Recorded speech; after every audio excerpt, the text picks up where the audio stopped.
C'est plus le grand débat, c'est le faux débat. C'est une supercherie et je n'ai pas l'intention de la cautionner. C'est la 3e fois que M. Macron nous fait le coup du grand débat. Ce débat, on a tous compris que c'était un moyen pour le gouvernement d'endormir le peuple et de ne pas prendre les mesures qui s'imposent. Et je veux dire aux Français, continuez en revanche d'être présents sur les ronds-points. C'est plus le grand débat, c'est le faux débat. En réalité, on s'aperçoit que les maires sont triés sur le volet et qu'ils sont choisis pour faire la claque, probablement, à M. Macron et poser des questions qu'on leur demande de poser. Il faut arrêter de faire du faux maintenant. Il faut arrêter de faire de la com. Il faut faire du vrai.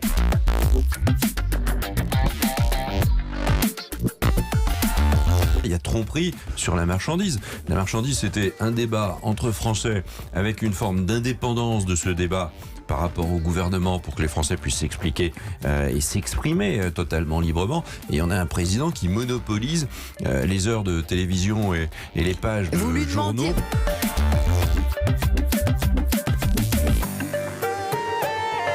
Appartenance à l'Union européenne empêche tout progrès social et empêche la souveraineté populaire et la souveraineté nationale. Or, c'est le tabou absolu. C'est le sujet dont on veut absolument pas parler, qu'il faut rendre invisible dans le grand débat national. Je pense que c'est tout l'inverse qu'il faut faire.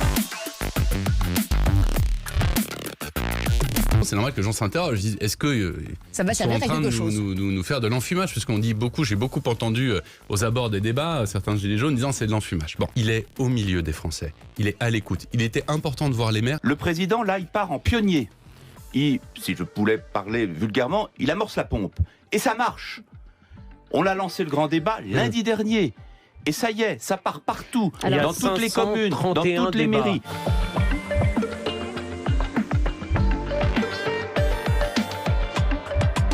Il est une rare personne à pouvoir faire ça et en fait je l'ai souvent vu faire ça, c'est pas tout à fait nouveau. C'est un véritable échange, surtout qu'il se met en risque si vous me permettez l'expression, puisque chacun peut poser une question, il y répond, et parfois il assume le désaccord avec l'interlocuteur, mais en tout cas il explique, il est de bonne foi.